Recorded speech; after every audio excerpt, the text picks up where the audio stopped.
Operation Sindoor చేపట్టాక Bharat Pakistan దేశాల మధ్య ఉద్రిక్తతలు మరింత పెరిగాయి. పూంచ్ సెక్టార్లో సామాన్య ప్రజలను టార్గెట్ చేసుకుని పాక్ సైన్యం దాడులకు తెగబడుతోంది.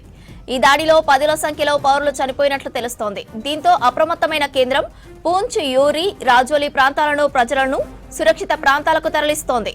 పాకిస్తాన్ చర్యలను భారత బలగాలను తిప్పికొడుతున్నాయి. ఇటు లైన్ ఆఫ్ కంట్రోల్ దగ్గర పాకిస్తాన్ సైన్యం పదే కాల్పుల విరమణ ఒప్పందాన్ని ఉల్లంఘిస్తోంది. పాక్ కుట్రలను కేంద్ర ప్రభుత్వం నిశితంగా పరిశీలిస్తోంది. జమ్మూ కశ్మీర్లోని ఆర్మీ ఉన్నతాధికారులతో ఎప్పటికప్పుడు సమీక్ష చేపడుతోంది. పరిస్థితులను మానిటరింగ్ చేస్తున్నారు ఆర్మీ చీఫ్ ఉపేంద్ర ద్వివేది. ఇక ఇదే విషయంపై మరింత సమాచారం మదార్ అందిస్తారు. మదార్, సరిహద్దు ప్రాంతాల్లోని ప్రజలను ఖాళీ చేయిస్తోంది కేంద్రం ప్రభుత్వం. అప్డేట్స్ ఏంటి? పాకిస్తాన్ సీజ్ ఫైర్ వైలేషన్ కు పాల్పడుతుండటంతో సరిహద్దు ప్రాంతాల్లో ఉన్నటువంటి ప్రజలను సురక్షిత ప్రాంతాలకు తరలించడం పైన ఇండియన్ ఆర్మీ ఫోకస్ చేసింది. ఉదయం నుంచి కూడా సీజ్ ఫైర్ వైలేషన్ కు సంబంధించి ముఖ్యంగా సామాన్య ప్రజలు ఉంటున్నటువంటి నివాసాలను టార్గెట్ గా చేసుకొని Pakistan army cease fire violation కు పాల్పడుతుంది. గత 12 రోజులుగా సీజ్ ఫైర్ వైలేషన్ కి పాల్పడుతున్నప్పటికీ కేవలం సోల్జర్స్ కి సంబంధించి ఇండియన్ ఆర్మీకి సంబంధించినటువంటి పోస్టులే టార్గెట్ గా చేసుకుని స్మాల్ ఆర్మ్డ్ వెపన్స్ తోటి రోజు కూడా ఫైరింగ్ అనేది నిర్వహించేది.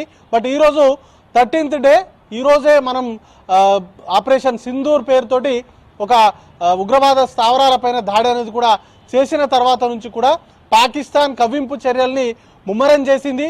ముఖ్యంగా సామాన్య ప్రజలు, సివిలియన్స్ ఉండేటువంటి గృహాలను టార్గెట్గా చేసుకొని వారిని లక్ష్యంగా చేసుకొని దాడులకు పాల్పడింది.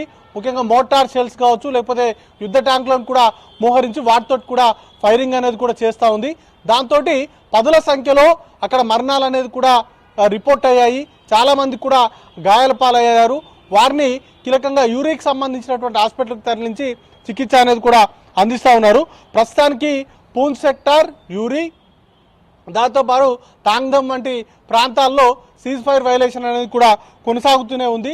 చాలా వాటికి సంబంధించి సీజ్ ఫైర్ వైలేషన్కి సంబంధించి కీలకంగా ఆర్మీ చీఫ్ ఎప్పటికప్పుడు అక్కడ ఉన్నటువంటి స్థానిక ఆర్మీ ఆఫీసర్స్ తోటి మాట్లాడుతూ ఉన్నారు, మానిటరింగ్ చేస్తూ ఉన్నారు.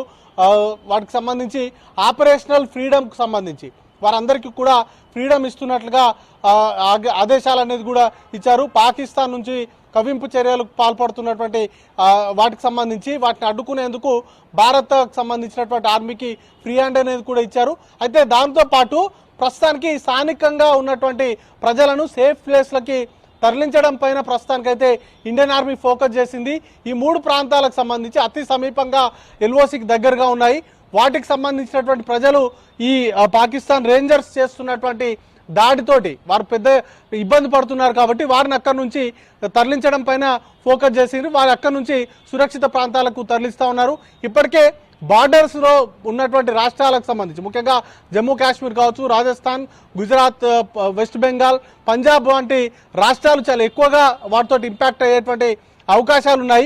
ఎల్ఓసి వెంబడి పాకిస్తాన్కి సంబంధించినటువంటి రేంజర్లు ఆ చుట్టుపక్కల ఉన్నటువంటి గ్రామాలపైన దాడులకు పాల్పడేటువంటి అవకాశం ఉంది. కాబట్టి మోస్ట్ ఎఫెక్టెడ్గా ఉన్నది వారిని ఎక్కడి నుంచి సేఫ్ ప్లేస్లకు తరలించడం పైన ప్రస్తుతానికి ఆ ఇండియన్ ఆర్మీ కావచ్చు, లేకపోతే స్థానికంగా ఉన్నటువంటి అధికారులు ఫోకస్ చేశారు. ఇప్పటికే కేంద్ర హోంశాఖ మంత్రి అమిత్ షా ఈరోజు మధ్యాహ్నం 2 గంటలకు ఒక హై లెవెల్ మీటింగ్ కూడా నిర్వహించారు. ఈ రాష్ట్రాలకు సంబంధించి ఏవైతే బార్డర్ రాష్ట్రాలు ఉన్నాయో వాటికి సంబంధించినటువంటి ముఖ్యమంత్రులు, చీఫ్ సెక్రటరీలు, వారితో పాటు డీజీపీలు కూడా ఈ సమావేశంలో పాల్గొన్నారు. ముఖ్యంగా రిహాబిలిటేషన్కి సంబంధించి, ముఖ్యంగా ఎవాక్యుయేషన్కి సంబంధించినటువంటి వాటిపైన ఫోకస్ చేశారు. వాటిని ప్రజలకు సంబంధించినటువంటి భద్రతకు ఫోకస్ చేస్తూనే సరిహద్దు ప్రాంతాల్లో మోహరించాల్సినటువంటి అంశాలపైన కావచ్చు, సైన్యం మోహరింపు, ఇట్లాంటి అన్ని అంశాలపైన కూడా ఫోకస్ చేశారు. వాటిలో భాగంగానే ఇప్పుడు ఇండియన్ ఆర్మీకి సంబంధించి ఎప్పటికప్పుడు బార్డర్లో ఉన్నటువంటి సిచ్యువేషన్స్ పైన ఎప్పటికప్పుడు మానిటరింగ్ అనేది కూడా చేస్తూనే అక్కడ ఉన్నటువంటి స్థానికంగా ఉన్నటువంటి ప్రజలను కూడా ఎవాక్యుయేషన్ చేసేందుకు అవసరమైనటువంటి చర్యలు అనేది కూడా తీసుకుంటున్నారు. శ్రవంతి.